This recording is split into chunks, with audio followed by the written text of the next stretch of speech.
It's not coerced behavior. Like, I actually like this. You know what is coerced behavior? Fucking driving to an office 45 minutes one way or the other each day, spending 8 hours in an office trying to make small talk with a bunch of goofy people that I have nothing in common with, and still trying to maintain like a pleasant demeanor throughout the day and not snapping. That is coerced behavior.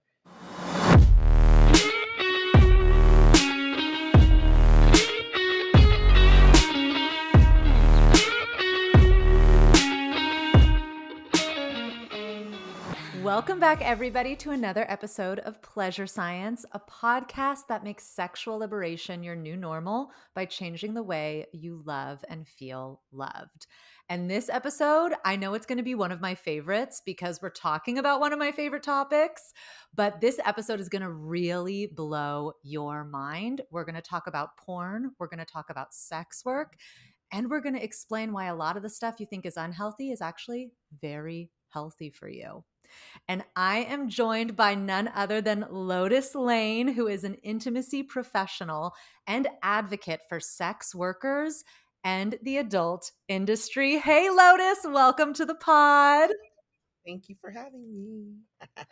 I'm so excited to have you here. We're going to dive into so many fun things. But the first question I always ask everybody who comes on the podcast is, what is your definition of sex? My definition of sex, I think something like any kind of action that sparks arousal and ultimately like a full expression of pleasure. Like, whether it's like, yeah, some people think it's just penetration, and some people say like it's oral and fingers. It really depends. I feel like sometimes people could just be diddling around down there, and that's not really sex. And sometimes you can be like having a really intense like finger banging, and then that's definitely some sex. I don't know. I think it just depends on the expression that's had in the moment. Like, when I say full expression, that's what I mean. Like, you could just be touching and it's just like you're just touching, or you could go to like the full expression and then you're like wet and sweaty and you're like breathing hard and you're like, whoa, change of like mental state and everything. You know what I'm saying? I do know what you're saying. And I like that intentionality of like, yes, it can be different acts, but it's also like so energetic. And I think Yeah, that's the yeah. It's key. definitely Yeah. more energetic, I feel, because I've had that thought and I'm like, well, yeah, it's not just penetration, but also there's like moments where you just have a penetration and it's not even a quickie. Maybe like you just are done or you get interrupted, or like, did you have full sex or did you just have a Yes. moment of penetration? Totally. And this is why I asked this question, because we do think it's like, oh, it's something hard sliding into something wet. And speaking of like, what is sex? So, one of the reasons I was so excited to have you on is at the beginning of my journey as a sex scholar and a slut and a slutty human, I started studying porn. That was like my entry level into everything. I found queer porn. I became obsessed. It was super hot. But one thing that I was really curious about and I remember I learned this at Berkeley, and it was a huge aha moment for me, is that sex work and sex trafficking are two completely different things. And most people confuse them with each other, and that sex work is consensual, right? If it's not consensual, it's not sex work. And yeah, I can Yeah, already see that's you. the Take it whole away. thing. Yeah. That's the whole thing. That's the whole definition. Sex work, by definition, it is consensual. You're submitting to certain conditions to do certain sexual acts, or, you know, get certain payment for certain acts or behaviors. But in trafficking, and this is any kind of labor trafficking, you're being forced to do these things against your will. It's not like you're choosing and negotiating and deciding pricing on your own. It's being forced upon you, and it's really a terrible situation that nobody wants to find themselves in. Whereas sex work can be something more liberating, empowering, whether it's like you're freeing up your free time or your mental space to do other things with your free time. Yeah, I think sex work is just like any other kind of freelance type of work. Amen. I agree.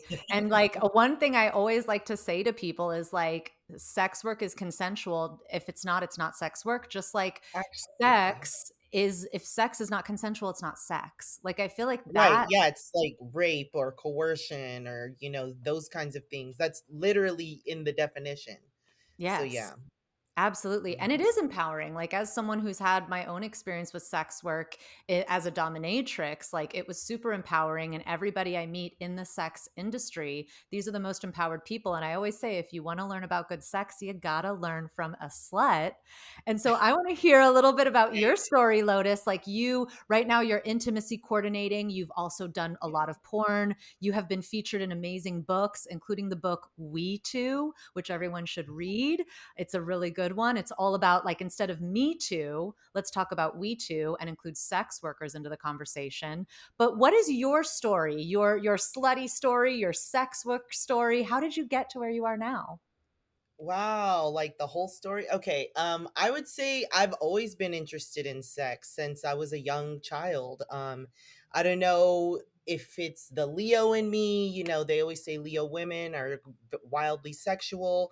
That was something that used to haunt me as a child because I was like, oh my God, no, this can't be true. Like these thoughts and all this, I grew up Catholic, so I had all this guilt and stuff. But then um, let me see. I guess as I grew up in my young teens, early 20s, you start exploring more and realize like sex is where I'm kind of finding myself and my yeah, just my voice, my way of expressing myself. I might have been shy or just really type A minded before, like getting good grades and that sort of thing. And you don't really express yourself with getting good grades. You just like attain the grade and like you're a good kid. But yeah, even I wasn't like a sports person, so I didn't have like this physical connection with my body. Um that's to say, like when I started having sex and even like exploring BDSM and stuff later, I kind of realized, wow, I am actually a strong person. This is really empowering. And for a lot of people, sex can be really, detrimental, sad, like depends on their experiences or the way they think about sexual encounters. But for me, each one, and I had many different, I would say, one night stands in my 20s that it kind of led me to be like, oh, this is really something I could take seriously, like as a profession. So I had my two serious boyfriends in my 20s, two 5-year relationships. And then after that, I was like, well, if this doesn't work out, I could always just do porn. Like it'll be my dirty 30 gift to myself. And that's exactly what, in fact, happened. By then, I was a young mom of like a 5-year-old child, and I was raising them with the sense like, oh, you can grow up to be anything you want to be. And I felt like that was such a lie because I personally hadn't done that myself. So the chasing whatever I was chasing to find out in the sex world, because at the time you come, like the worlds are very separate. Like you're in the normal person world doing regular jobs, in the retail and hotel hospitality industry, and then you decide to do porn, and like you're in a whole different world, opened up to whole different people, mentalities and ways of living. It was just so different. And so that's when I started. I actually that's a whole story in itself too. I met this girl at a strip club who was doing porn, and she introduced me to her literal pimp, and like we had like a little love affair. And I was like, this is fucking deep, I can't do this. And I was like, let me just do porn, that's safer. And it was, and it is. And so then I followed her lead on the porn uh contact, and then here I am today. I found that so many people do get taken advantage of in the industry, and maybe I did in certain ways by just getting misdirected with misinformation. And that's what got me more into advocacy for sex workers, because I realized the industry in itself is not bad or dangerous. It's the way people treat and stigmatize sex workers from the outside, the way they like treat anybody that has done sex work is like a dirty, unredeemable, slutty, filthy whore that's going to taint anybody that comes within their path. Or it's also dangerous because it's like there's so much misinformation, there's no real guidance, it's every man for himself. So if you kind of get the bad information, you're going to have a bad time, you're going to have a bad trip, you're going to have like the worst experience. And then the people that go off to have really long lasting careers or really amazing financial gain, they've had good things happen to them, good advice. They've known like a better path to go on. And that's what led me to create Inspire at Free Speech Coalition, which is the industry newcomer support program to kind of dispel the myths, the bad myths that people get into in the industry, that lead them down the wrong path of misinformation. It's kind of just like basic, this is how you're going to be successful in this industry information that anybody should have access to, whether it's like tax info, this is how the industry works, this is how you verify if someone's a scam or a fraud or not, because that's really what I realize is a lot. I'm so going off, I'm sorry, but the people No, that this is are important. bad about the industry are the fraudsters and the scammers that are actually not a part of the legitimate porn and adult industry. The legitimate industry is a legitimate business industry, and it's thriving, and it's a $1 billion industry, and people are making money and having legacies and going on and on and on. The scammers on the outskirts that thrive off people not knowing what they should know, being naive, the misinformation, the mystery, and the mystique around the industry, those are the people that make a bad name for the industry. The girls do porn dudes, they weren't in the industry. They're just some freaking scammers that, you know, lured girls into hotels. And that's the type of stuff that leads to actual trafficking. Yes. And what can we keep an eye? No, and we're going to go really deep into this because I want, like, there are some incredible statistics about all of this stuff, including how porn Mm-hmm. doesn't even make it into porn and sex work does not even make it into the top 10 of all industries when it comes to any type of sexual assault or work misconduct. Porn and sex work Yeah. doesn't even make it into the top 10. And we're going to talk about that in a second, but you brought up something really important. So, how does someone look out for these scammers? What is a clue? So that way people know to buy porn in an ethical place. Or if someone wants to explore doing sex work, they know like not to go to that van over there on the corner, right? What should someone look for? Definitely, if you're like a consumer wanting to buy ethical porn, go to sites that are US or Canada or UK, like European based. When you start getting more into like the based off site, like like Eastern European countries and things, it's really hard to verify if they're doing things in an ethical way. And it's not to say that those countries have scammers, but they don't have as many regulations to prevent scamming from happening. So, it could be a scammer from Alabama, but they're like hosting their website in Russia because they know they could get away with it over there. So I'm not saying it's anything against certain countries. It's just they know that the laws are more flexible, or they don't even necessarily have laws the way we do in the US, which is a good and a bad thing because those laws are in place to keep everybody safe and keep things in a ethical standpoint and legal, but then it also creates this kind of like black market underworld where people know they could go to other sites. So, with that said, try and go to like US based, Canadian based sites. Usually there's some sort of, I would say, disclaimer or something on the website kind of giving their mission statement or how they conduct business. Some sites even have like model interviews before or after, and you can see part of the personality of the model coming through, which I've always loved as a Those are consumer my myself. favorite. Oh no, those are Right, I'm like because I love emotional connection, so I love watching right. people fuck, and then I love watching the porn stars after like talk, and I'm What like, they look really at feel them. like in the moment, you're like, Yeah.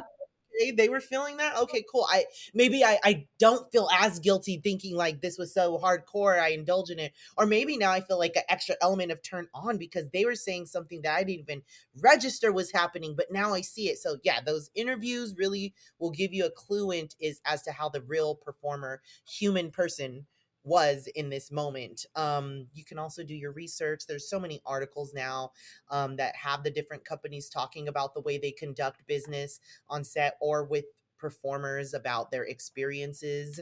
So yeah, a little bit of research goes a long way, as far as if you're going to perform for ethical sites and you're a newer performer trying to navigate that.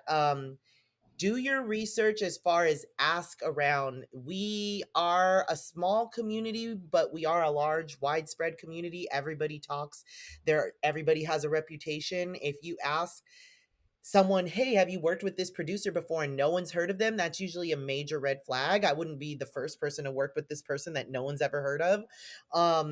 or if you even go to their site, ask to see it, see if it's the kind of content that you want to be associated with, if that's the kind of fan base you want to attract that are into whatever you're seeing on their site. See the other performers on their site. If you like those performers and what they are all about and what they represent, you can reach out to those performers and say, hey, how was it working on this site? How was your experience? And they'll tell you, the real deal. It was really cool, it was easy going, or this guy's a real dickhead, it's really hard to get through the day. Like, so you can make your decisions based on that. And some people are like, well, I could get through a hard day, whatever. Or some people are like, oh no, I'm too sensitive for shit like that. But you really should, when it comes down to it, whether you're consumer or performer, do your research. There is a big, wide, vast internet nowadays. It's not like the old days where it's just word of mouth. And it's lost in the wind. There's documented histories of how people are treated and the way you should be treated. So do that. Absolutely. Yes, 100%. And I totally relate because I remember in my kink journey, I got introduced through a friend of mine who was a waitress, not in the community, to a dom. And I did what you said. I asked around to all my slutty, kinky friends. And I'm like, has anyone heard of this person? He goes Yeah. by, I won't say his name on the pod, but I said his name. No one had heard of him.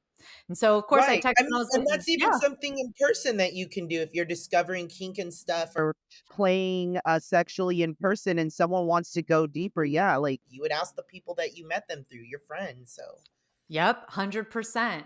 And so, speaking of this, there's incredible research that we now have that shows that in countries where sex work is legal, cases of rape and sexual assault go way down. And I want to even read some of these studies. And then I want to ask you a question about this because I want everyone listening to really get how, like, the research. So, there was a 2023 study of prostitution laws across 31 countries over a 20-year period that found that decriminalizing prostitution led to a drastic decline in rape, and it made illegal sex trafficking way harder to do. Then another study in 2017 in Rhode Island found that decriminalizing indoor sex work, for anyone who doesn't know what that is, we're referring to escorting services, brothels, massage parlors, that led to a 30% decrease in rape and sexual assault in Rhode Island. So, Lotus, if we know that decriminalizing sex work makes everybody safer, why do you right. think the focus is still on criminalizing sex work? It's the devil. That's the way we protect people. Why are we getting it so wrong in our society?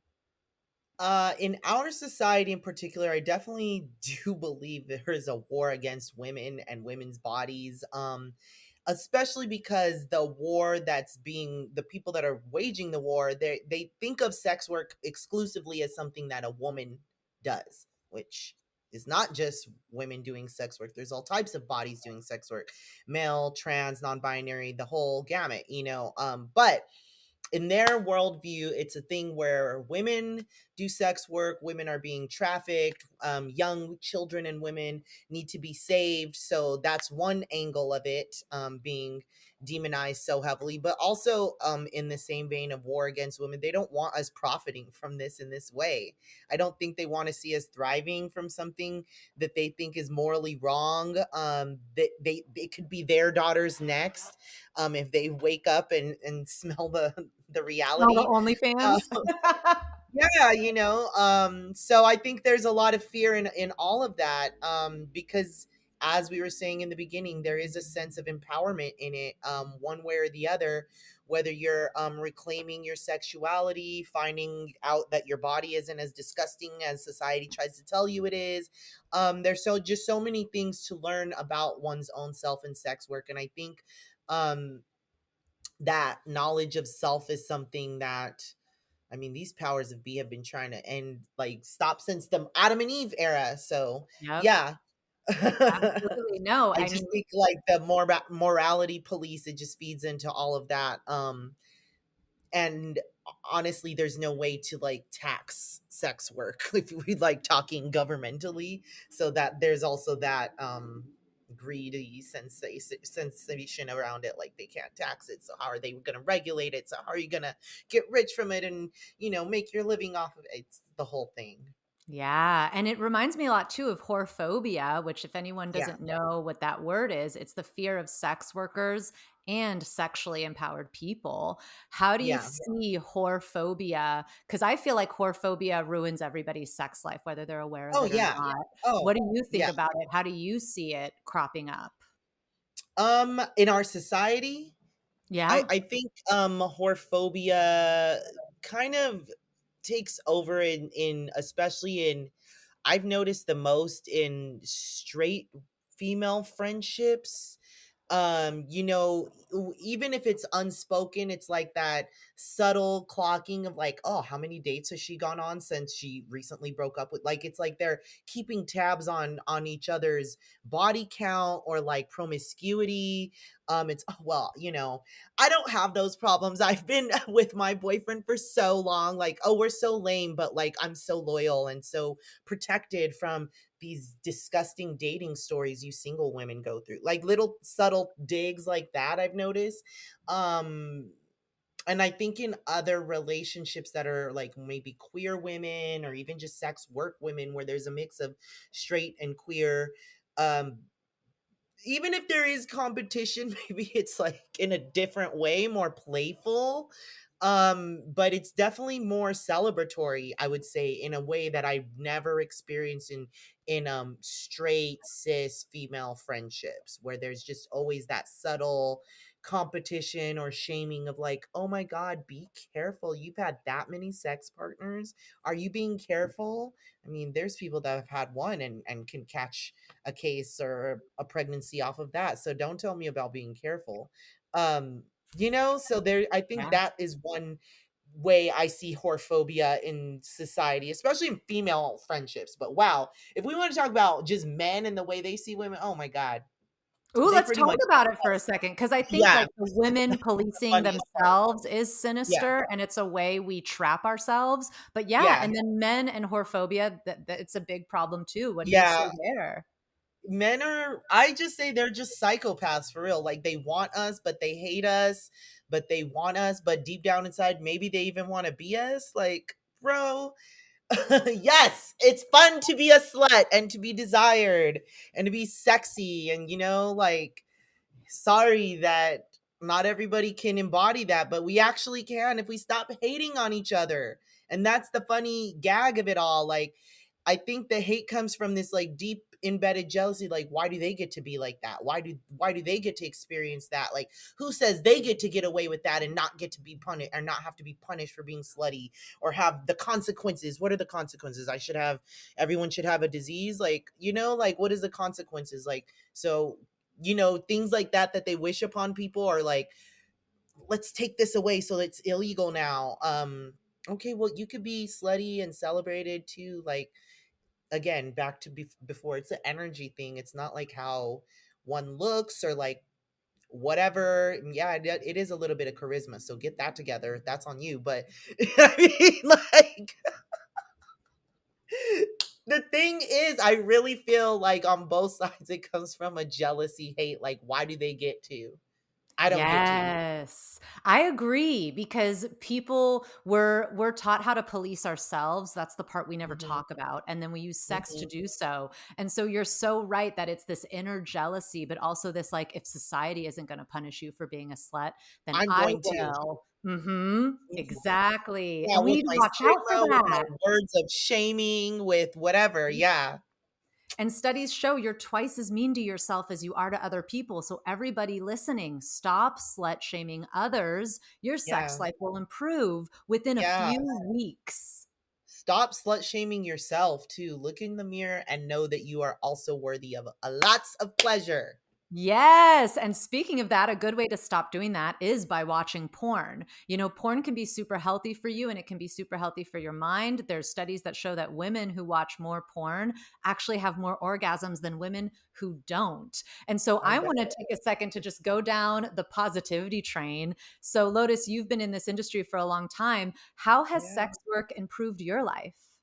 Wow. I definitely feel like I have more of a selection of things to be into, whether it's really sensual vanilla type sex or passionate, romantic, kissing, touching, all like I just know how to experience and enjoy different types of sex instead of and thinking of it in different ways instead of just having a narrow-minded view of like, oh, it's just like penetration and when the guy comes, you know.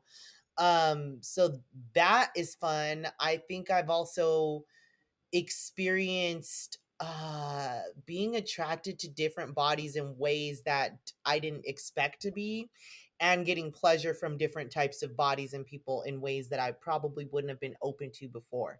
So, yeah, I think it just opened up my pleasure scope, what's available. Yes, and that is why it's so healthy for people because sex is something you learn through observation and conversation. And porn is like, hey, here is like, first off, we know it's a performance. These are actors, right? You're not going to watch a romantic comedy and think that everything that happened there is They going to really happen fell in here. love. Yeah, like it's the same thing. Like we know porn is a performance, but you can explore anything and get a taste of anything. You can watch it and show your partner, hey, it really turned me on how he like did this to her. Can we try that? Like it's so Yeah, helpful in so many ways. And when we stigmatize it, we're actually just stigmatizing and blocking ourselves. And so our own pleasure opportunities. Yeah. yeah. And so what do you think people really get wrong about sex work or porn? That it's just inherently exploitative.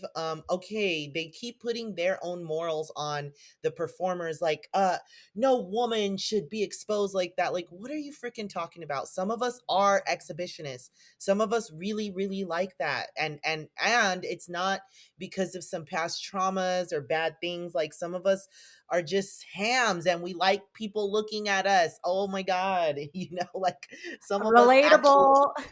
yeah, aren't that shy. Like it's just that one always gets me, and I think that is the one that really actually still gets under my skin to this day because I'm like, what will it take for people like you that think that it's just inherently exploitative, especially to women, if a woman is telling you from years of experience in this actual industry that I like it, I enjoy it, it's fun, it's thrilling to me.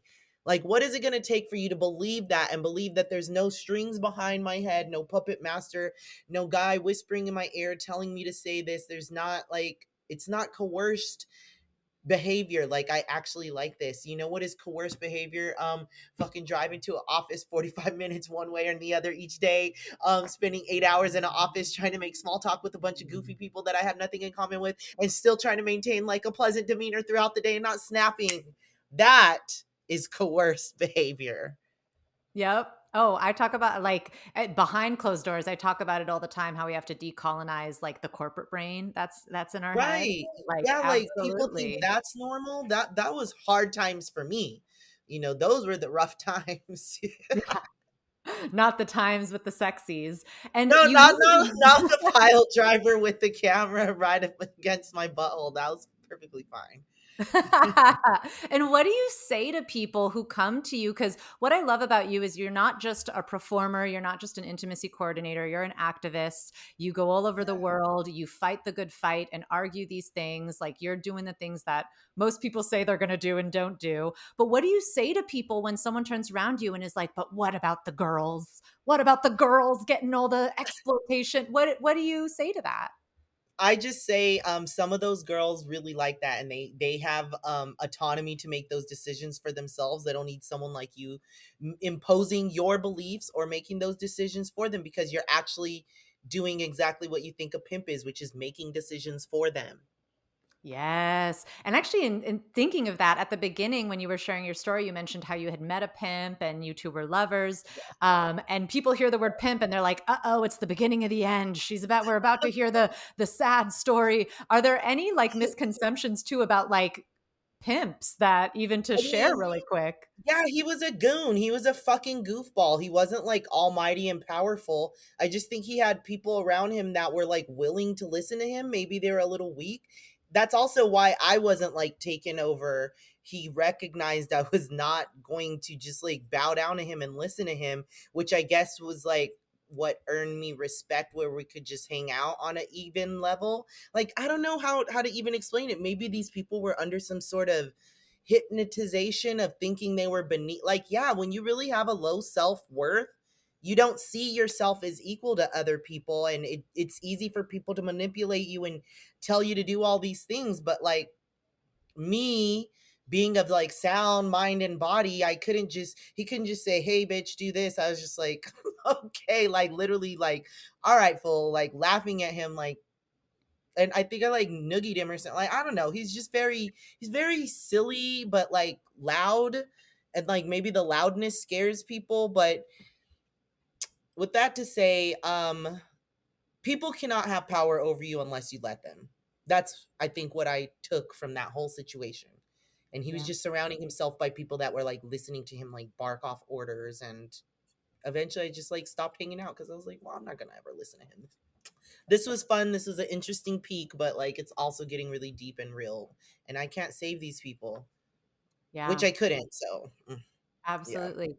And speaking of that, like I mentioned earlier, like there is statistics that show like actual across all different types of industries, like the rates of assault and violation that happen in the workplace, and sex work does not even make it into the top 10. And I loved what you were saying about how like, yeah, if you have less self-esteem, you'll more easily manipulated. That's not a sex work problem. Yeah. Yeah, that's a any problem. I mean, I remember working at a shoe store before and being cornered by like the manager dude because he was like leery and gross, and I didn't know what to say, but it had nothing to do with sex work or sex even like it was a shoe store. But he knew I was like a young insecure whatever, so he could corner me and make me feel weird. Who knows what he did to anybody else? But yeah, I bet in so many other jobs that I've had before sex work, I thought about it. Like the Me Too movement definitely happened while I was doing sex work, but that's those things have been happening in every job. And that's what I realized. I was like, oh, when I was a waitress, oh, this happened and all this stuff. And I'm sure so many of us as women have had those moments where you're like, oh, that little brush up, those moments of discomfort, that was me being sexually harassed. Yes, and I relate because when I was in retail, I got harassed by one of my bosses.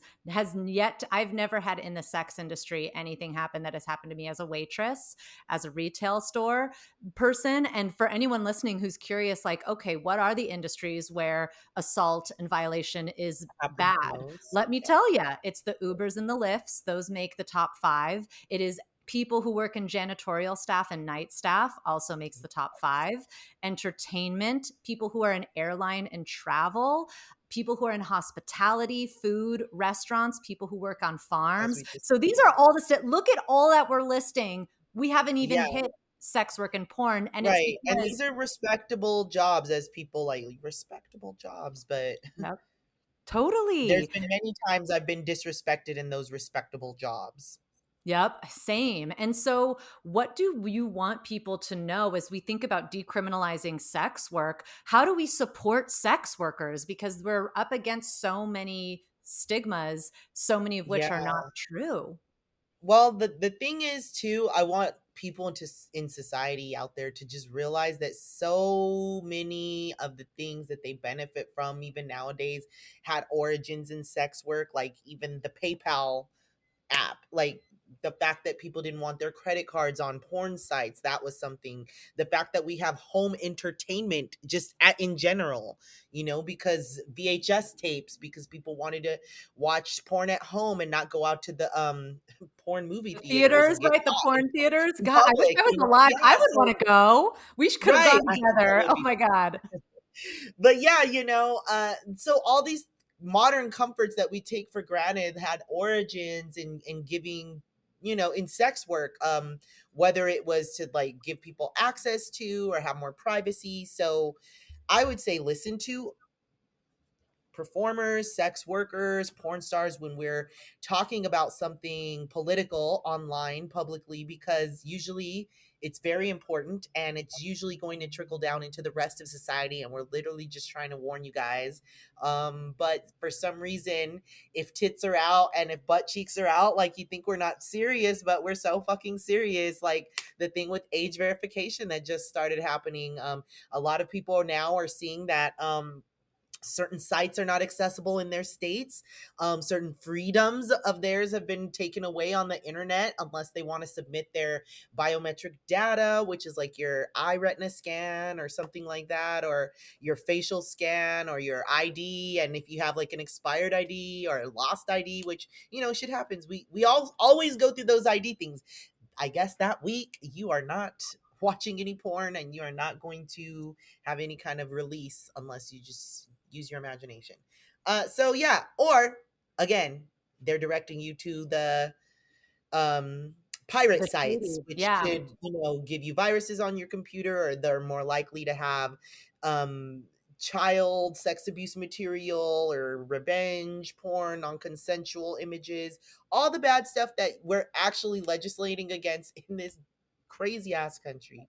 You might be inviting onto your computer if you're trying to circumvent all of the barriers we now have against adult and explicit material online. So Yeah, get it a often VPN. makes That's my best everything advice. worse. Yeah, get a VPN. You never know And what'll be blocked next. yeah, truly. And what safeguards do you think we can put in place to make sex work better for people? And maybe this could be things in society, or maybe it's things in the industry, but what can we do to improve sex work? I think it should just be decriminalized on a national level. The thing is, when we use terms like legalization, it also creates another black market where there are people that wouldn't qualify for legalization, whether it be through fines or fees for a licensing, or maybe they have a certain legal status that would prevent them from being legal, or immigration status or whatever. So, or if it's different states, things like that, that complicates things and creates another area for like criminalization and then a black market. So decriminalization would be better. Just let it be literally like an agreement between two consensual adults, where if something happens, just like with between two consensual adults, if someone steals something from someone or doesn't pay for services, it can be brought to court, it can be brought to authorities, and it can be handled in a legal business dispute rather than I don't know, the cops like taking the sex worker around the corner and like also raping her because she's reporting a crime and there's no real legal way of dealing with that. So they know they can get away with things like that. If cops know they can't get away with things like that and everything's up on the table for everybody, then everybody will be a lot safer. Absolutely. And I think one of the big keys that I'm hearing too is like we need to talk to the whores, the sex workers. We Yeah. can't keep making all of these decisions politically Without without. people that it literally involves. Yeah, that's a big problem in our country in general, is like trying to create legislation around communities or populations without including that population at the table creating these laws and regulations. So yeah, listen to whores, listen to porn stars, listen to sex worker sluts. We know our lives better than anyone else. It's not a big mystery. But And for you some can reason it is protect, treated like yeah. that. No, it is, and you can protect the people who are gonna get violated and who are more Yeah, vulnerable when we listen to the people who are empowered. Because just as you said, like, I've learned so much listening to you in this conversation of different things of yeah, like, if we have the legalization in this way, oh, it makes things less safe over here. Like, what we yeah, because that's the other problem here is that people will be introduced with a solution, and if it fits respectability politics, we think it's a good exactly. solution for sex work, and it's often the worst one we could imagine. Right, yeah, because whether you're making now the customer the illegal person, or the provider the illegal person, legalization, that's literally all it does. It just creates another barrier for entry. And the thing about sex work, any kind of, like, I would say even any kind of physical labor, I always compare sex work to like construction work. Like, the thing is, you should just be able to do it just of your own volition. Your body works, you're able to provide this service, you're able to get compensated for said service. And there shouldn't be any other governmental barriers or structures preventing that, because often people use it as a step up out of like probably the worst situations of their lives, whether it's abuse, mistreatment, anything. So yeah, legalization only makes that tougher. Yeah, which is such an oxymoron until you sit down with someone amazing like Lotus Lane and get to talk more about that. And as we wrap up all these amazing things, what are some things you're excited about right now in the industry? What am I excited about? I am excited about honestly just kind of the way it's been put back into the performer's individual hands as far as like direct to fan site popularity. Even in this wild economy, people are still, even with the age verification things kind of preventing a lot of money being made online. I think it's still important to note that performers, porn performers, sex workers are still able to produce video content direct to their fans and able to monetize it in that way. And to me, that's always the safest form of sex work. It's not one-on-one, it's not in person. Yes, it does require internet and some sort of tech savvy, but I feel very empowered by that myself because I feel like it allows one to do solo content, group content. It's kind of sky is the limit. So that is always exciting to me. Um, I'm excited to see the future of trends, whether the whole AI thing is going to take off as much in the industry as people not want, like, but it's available. But also, I know that consumers are wary of that and they don't like that when they sense they're talking to a bot or that messaging or programming is AI influenced. It doesn't seem welcome.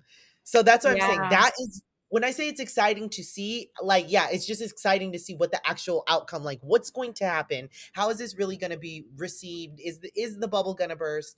I can't predict one way or the other, but I just like to see what could happen because our industry is always changing. We're always kind of at the forefront of technological advances or trying new things. So if this doesn't work out, I know we'll be the first to be trying out the new next thing. So Yeah, and yeah. that's another myth that people don't realize. Sex work and sex tech, we are often at the forefronts of so many things, and then it trickles down to the rest of Yeah, to society. other people. Yeah. I mean, think about like just this whole world of being connected and everything and video chatting. I'm pretty sure that probably started somewhere along the line with someone wanting to video chat their favorite, webcam girl or something like that. So you're Oh, welcome, totally. society. Literally. I always whenever I hear the word "you're welcome," I'm like, "There's come and you're welcome." There is. Hopefully it tastes good. Hey, yep, I agree. Ah, well, Lotus, thank you so much for being here. We always Yeah, close of out with course. some rapid fire questions. So are Ooh, you ready for your okay. 3 yummy rapid fire questions? Yeah, I'm ready. So the first question is, what is the best sex advice you have ever received? The best sex advice I've ever received. I guess it would just be just let go, you know. Mm, Just let go. Like don't focus on trying, just like be in the moment. Let go. yeah. Ah, that's so good. And now, what is the worst sex advice you've ever received? Probably someone saying to use Vaseline as lube like back in the early days, like my That young days. yes. Like Do that not it's do so that, thick. listeners. It's Yes. also petroleum gel, like what? Yeah. Definitely Yeah. bad advice. Don't guys don't even use that as your jack off masturbate because I know some guys do that. Get something better. Get something with some actual lubrication.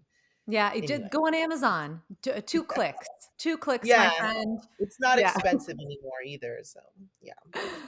And then final question, what do you hope will change about the way the world views sex in the future? I just hope people will see the beauty and positivity in sex. It's literally like the origins of life. So like demonizing something that like sparks the creation of life and our entire existence is not inherently bad. It's like the weird extra ideas and things that we put on it that makes it bad, but that doesn't even come from like our beginnings. We just put these extra things that make no sense for what? Like for what? Just to make ourselves feel uncomfortable? Like let it Yeah. all go. Embrace the beauty and wild messiness of sex and stop thinking it has to look a certain way. Yeah, because Yeah, I it's love so that. beautiful when you stop trying. It's just like fun And it exploration. reminds me of this poem from Nayira Wahid. We were all born from sex. There's no shame in Yeah, such a creation. exactly. Yeah, yeah. That's what I always think when people have like so much stigma or shame or shyness or, anxiety around. I'm like, wow, like let it go. Like that's literally the origins of life. And like, if you think of it more that way, like it's not as big of a deal, but it's also a bigger deal than to just treat it so shitty too. So. Yes, absolutely. I knew this was going to be such a good conversation. And Lotus, I know everybody is obsessed with you now. So where can they find you? Your content? I know you have a podcast. Where can folks find more about you? I'm online. So on Twitter, I'm at It's Lotus Lane. On Instagram and TikTok, it's at ICICY.lotus. And I have a website, iclotus.com. So hit me up, message me, follow me. Let's stay connected. Yes. Wonderful. Well, that is it for this week's episode of Pleasure Science. Join us next week when we will be talking all about digital intimacy and your digital responsibility. And I love how Lotus mentioned revenge porn. We're going to talk a little bit about that in this episode, but we're also going to talk about all the ways you show affection with your phone, with your photos. Digital intimacy is fascinating. So I know you're going to want to tune in next week for that because it will forever change how you view sex, love, and your cell phone. In the meantime, you can say hi to me on Instagram or TikTok at Pleasure Science. And I love hearing from all of you. So please comment, say hi. I cannot wait to get to know you. And if this episode made your heart or your hips move, please subscribe and leave a review telling me what you learned so we can keep giving you more of what you love. And if you are watching this episode on YouTube, hello, darling, leave a comment. Let us know what you learned in this episode. And Lotus and I can both say hi to you. And before I leave you, I have a special gift for everybody who is listening to the Pleasure Science podcast. So, a few years ago, I created something called the Touch and Trust Method. It is a video guide that shows you how to read your lover's body like a map and how to de-shame your brain so you can show up to sex feeling present and proud and fully yourself. The Touch and Trust Method has already helped thousands of people, and as a special gift, listeners of the Pleasure Science podcast get 10% off using the code PleasureSciencePod. So go and check out that link in our show notes or go to pleasurescience.com to look up the Touch and Trust Method. And it goes well with porn. Learn a little bit, watch a little porn. It's all good. And thank you for joining us this week. Before we go, I want to encourage everybody listening to do something that you have been craving to do, okay? That little luxury, that little pleasure that you have been putting off. Stop doing that. I want you to go do that little yummy pleasure tonight or in the next 24 hours. Farewell for now. I'll see you next week. This podcast is a Pleasure Science production, hosted by me, Nadège, your resident sex scholar. The Pleasure Science podcast is produced by Laura Moore and edited by Camille Furman-Collot. Our music is by Octasound and is licensed under the Pixabay Content License. To find out more about Pleasure Science and to sign up for our online courses, please visit www.pleasurescience.com.